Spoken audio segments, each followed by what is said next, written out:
everyone, welcome back to my YouTube channel. My name is Roxanne, the Tiny Taster, and today's recipe is orange chicken. Now, orange chicken is a really popular recipe for American style Chinese food. It was popularized by a restaurant called the Panda Express, and now you see them at most fast food Chinese joints. It is a sweet recipe, so the flavor palette is more sweet than spicy, which is very typical for most American Chinese dishes. So if you do like spice and you miss it, I would suggest that you add a little bit of chili flakes or add some chili oil to it just to give it a little bit of heat. And if you don't like your food too sweet, like I know some people do not like it like that, then tone down the sugar and you can play around with it. But by and large, this is a simple banger recipe. Goes great with rice or even noodles, or you can eat it as is. I've made this with a little thicker gravy because I like more gravy to coat my food, but you can lessen the sauce and make it a dry dish as well. It's really easy and it's really fun. I hope you enjoy this recipe. Without any further ado, let's get cooking. For this recipe, you're going to need boneless, skinless chicken thighs. I've just cut them up into small pieces. To this, you will add 1 whole egg along with some pepper and some salt for seasoning. Then you will add in about 2 tablespoons of corn flour. You can add a little bit more if needed, and then just mix it all together so it makes a nice, slightly thickish batter that coats the chicken completely.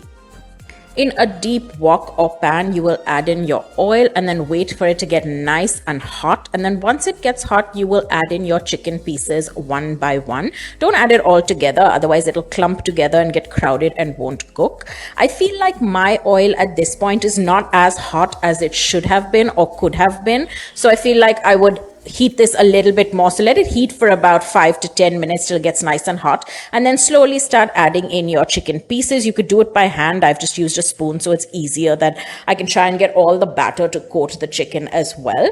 And then because this will cook, you're deep frying it on a high flame and then the oil is really hot. This would cook for a couple of minutes. I'm going to say about 5 to 6 minutes for the first batch, just to make sure that your oil is nice and hot. And then obviously you're doing this batch wise, so then later on it might cook a little bit faster, but 5 minutes is a good time so the chicken is not raw at any point from inside.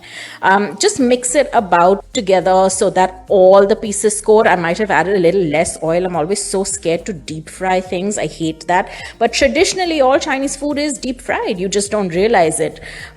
So once this is cooked for about 5 minutes and you've mixed it all up, just take it out, drain it on a paper plate and set aside, and then just keep doing this in batches. For about 300 grams of chicken, and because my pan was a little bit small, this took me about 3 or 4 batches, but it didn't mind. It went quite fast, and as long as your oil is hot, it'll actually go faster. So I can't stress that enough. Just make sure your oil is hot and make sure that you do it in batches so you don't overcrowd your pan.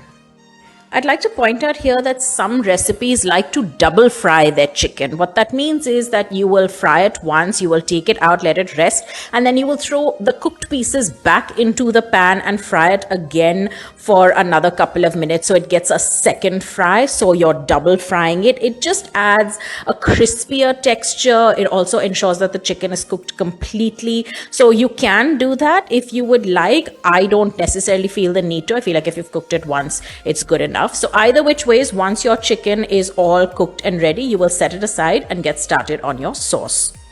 I like to pre-make my sauce in a bowl so that it's just easier. So I start by adding brown sugar, and then to that I will add another tablespoon or 2 of corn flour. Now you can add as much sugar as you like. I've just stuck with 2 cups.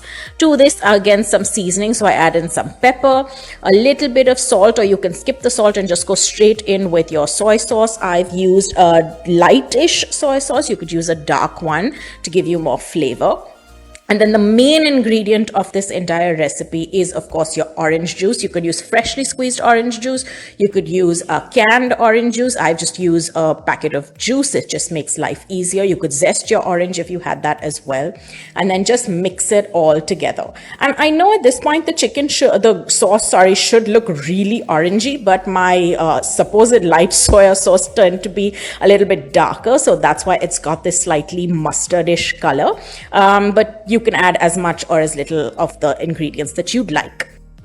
In a pan, add some oil and add in a little bit of chopped garlic and chopped ginger, and then cook this down for a minute or so until it starts to turn fragrant. You don't have to cook it completely, but just once it's a little bit fragrant and starts to turn color, you know that it is cooked and it's not raw. And then to this, you will add in that glorious sauce that you have made on the side. Some recipes add the garlic and ginger to the sauce and then just cook the whole thing together. But I like to cook my garlic and ginger separately. So just make sure that you add in all the sauce and cook it for a couple of minutes. If the sugar tends to melt and stick in that bowl, just scrape it down, add a little bit of water, wash out the bowl, make sure you get all the goodness in your pot and cook this for a couple of minutes. And you'll start to notice that within minutes, because of the corn flour, it's made this sort of slurry. It'll start to thicken up. So don't worry about that. Cook it on a low flame. And then you can add in a little bit more water if you like I have, because I wanted a more gravy consistency to my chicken. So you see it's starting to thicken, it's starting to bubble up, and at this point you will add in all that glorious cooked chicken. It's really simple. It comes together within minutes actually, because your chicken's already cooked. The sauce doesn't take that much time to cook. So you will add it all in and then cook it and stir it for a couple of minutes. If you want more sauce or more gravy, of course, please add more water and make it thicker. Most of the chicken is a dry chicken. It's almost like a starter or an appetizer, but you could customize it and make it however you like, how much or how little sauce you would like. As I mentioned, this cooks quickly, so once it's almost done, just toss in a nice bunch of sesame seeds. It gives a nice pop of color and flavor as well. And then I just garnish this with spring onion greens. You don't have to. It is just a garnish on top. If you don't have any, you don't need to add it. If you want to even add coriander leaves, you can go ahead and do that. There's no hard or fast rule. But this is pretty much it. Your orange chicken is all done. I know it doesn't look very orangey, but like I mentioned, my soy sauce, the color just sort of overpowered everything, but it tastes sweet, it tastes delicious. If you want to spice this up, you can add in some chili flakes as well. Make this recipe your own, but it is very popular as is. I hope you enjoyed this. As always, don't forget to like, share, comment and subscribe, and I will see you guys very, very soon.